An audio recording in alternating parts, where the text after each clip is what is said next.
Hello. So this is the second of the talks for our Lent group. This one's called Making Space for Prayer. The black mystic theologian and civil rights activist Howard Thurman said, "The true purpose of all spiritual disciplines is to clear away whatever may block our awareness of that which is God in us." And he tells a tale of his childhood, in which he talks about silence, the practice of silence. He says, "As a child, I was accustomed to spend many hours alone in my rowboat, fishing along the river, when there was no sound save the lapping of the waves against the boat. There were times when it seemed as if the earth and the river and the sky and I were one beat of the same pulse. It was a time of watching and waiting for what I did not know, yet always knew. There would come a moment when beyond the single pulse beat there was a sense of presence which seemed always to speak to me. My response to the sense of presence always had the quality of personal communion. There was no voice, there was no image, there was no vision. There was God."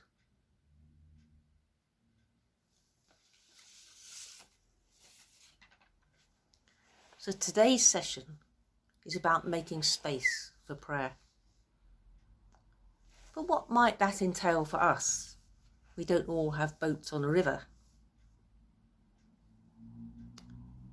And what is the when, the where, and the how of space making then? Starting with when. Well, I guess it might help to decide on a time of day to pray and put it in your diary, put it on the calendar. And where it goes will depend on your circumstances. When I still had young children at home, I used to get up really, really early for some quiet time, for some silence. Now I have a sea of quiet, and I can pray anytime. But it does still help to have an intention.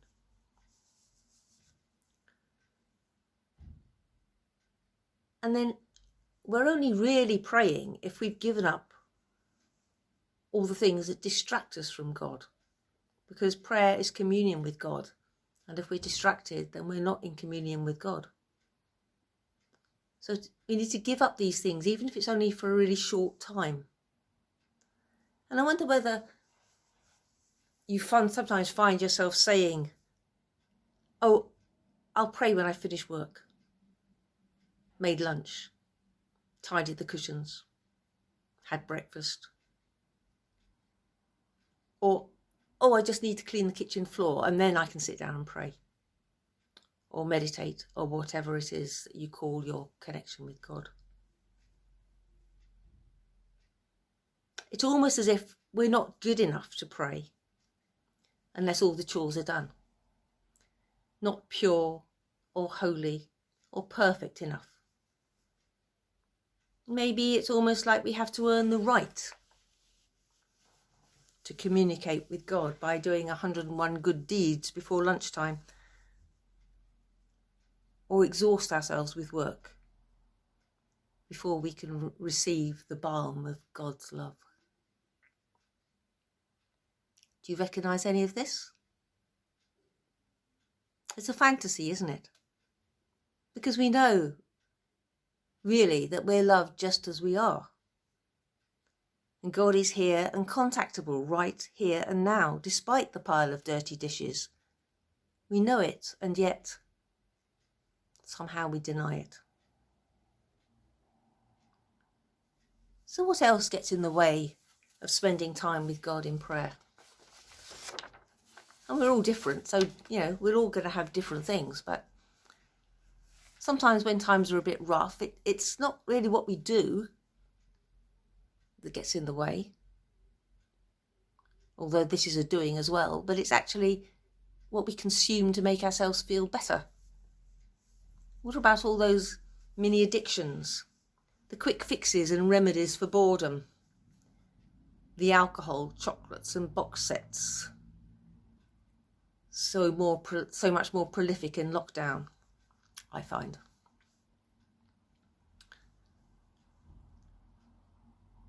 I might say, I'll start to meditate when I've finished the next series of Line of Duty. That's one of mine. I've done that one. All very human, but maybe not very helpful. But we can choose to do something different. We have free will. We might choose to face rather than fix the boredom. To bring the boredom into our prayer. Prayer itself might feel like a desert, nothing going on. But that's okay. We have to go through the desert, through the wilderness. Sometimes we have to reach rock bottom. We have to cope with being tempted to operate a quick fix to keep the pain and despair out.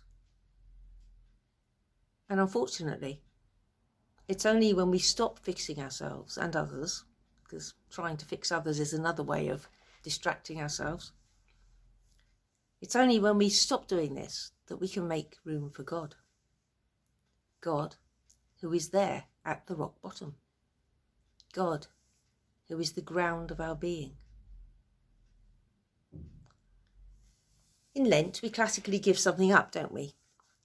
It's a useful spiritual discipline like fasting. But in terms of loving our neighbour, it might actually be a good idea to give something rather than give something up.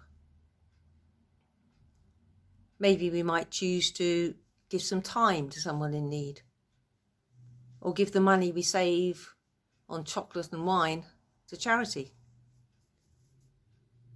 But, and here's the thing, we have to make sure that we're doing it in an open-handed way, rather than because we want something in return,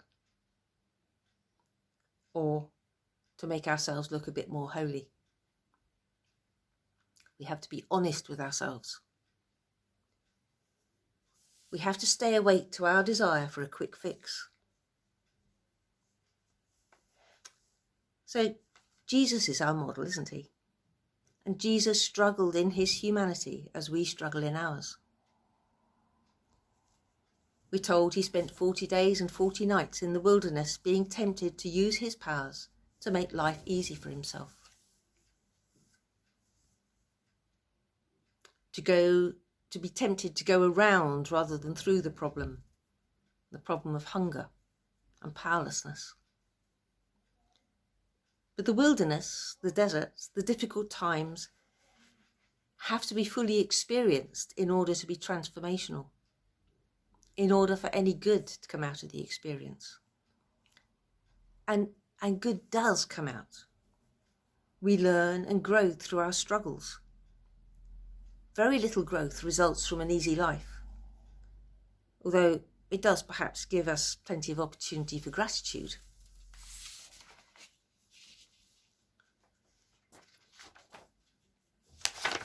Oops. So, to summarise the where and the when, in difficult times, we, like Jesus, need to take ourselves away to a quiet place to pray, away from the quick fixes and distractions, even if the silence and loneliness are unbearable. This is where we'll have time to listen for God and consciously be in the presence of God. So, moving on to the how of making space. I would say it isn't just the place, but the time. And by the time, I don't mean 6 o'clock in the morning.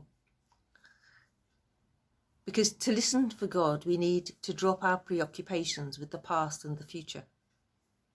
To stop the what ifs and the if onlys. Because God is here now in this moment. And we need to be here too.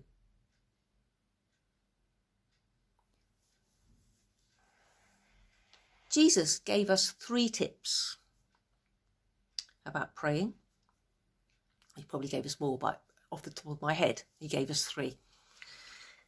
He said, go into your room and shut the door and pray to your Father who's in secret. Now, for some, like Howard Thurman, the quiet is enough. The silence is enough.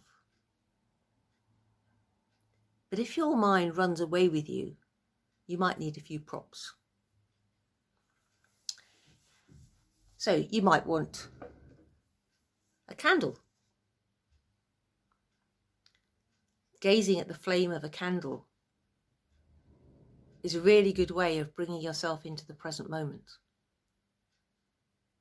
focusing on nothing other than the flame.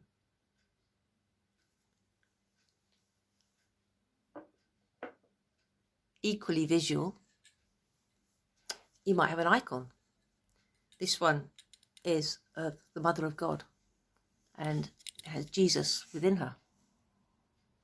And this one reminds me of Christ within me.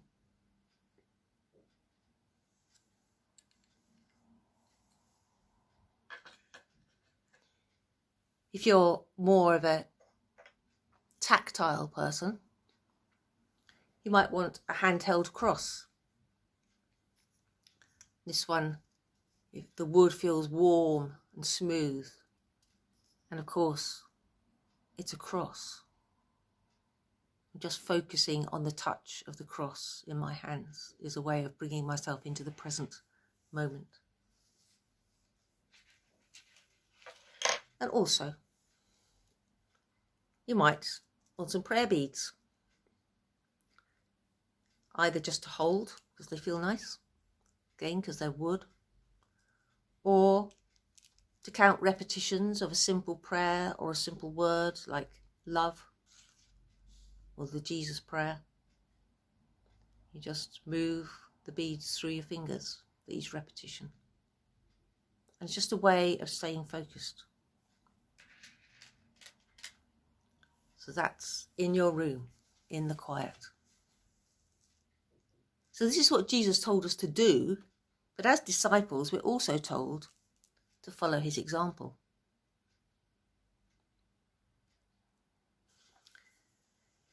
Jesus frequently went up a hill to pray. Why a hill? Hilltops are thin places where heaven and earth meet. They're far away from people and our need to fix them.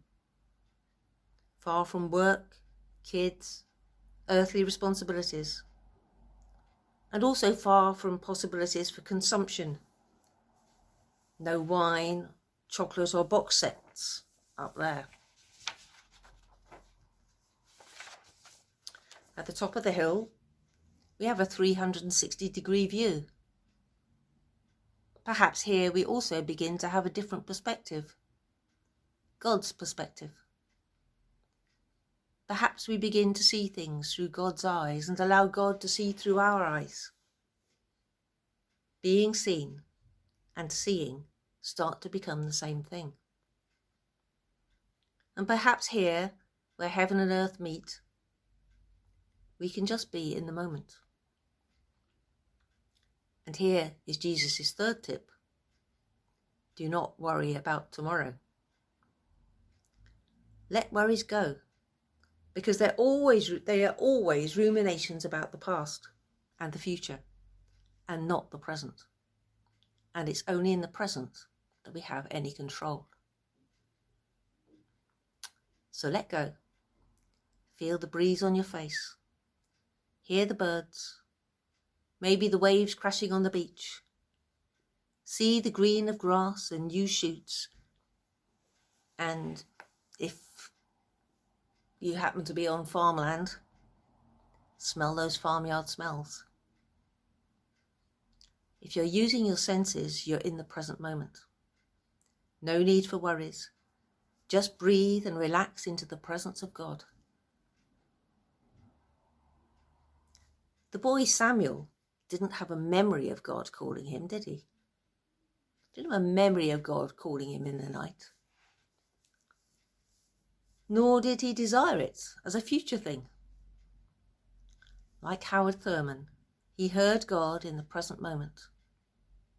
He experienced the presence of God here, now, just as Jesus experiences the Father in a room or on top of a hill.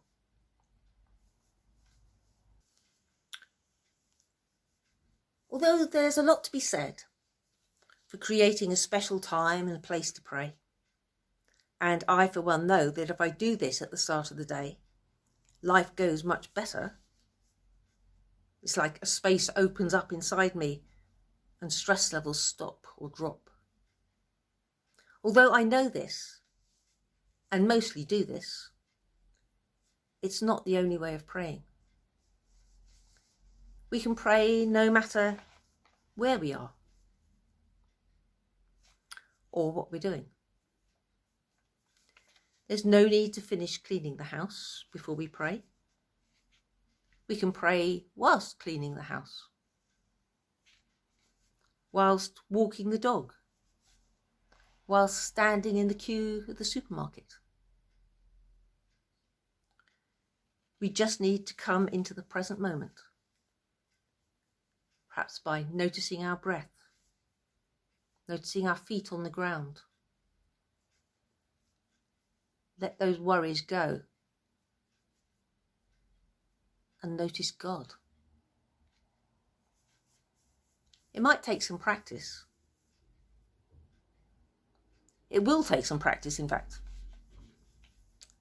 But it is worth trying.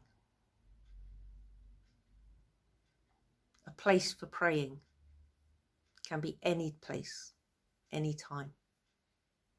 It just needs intention.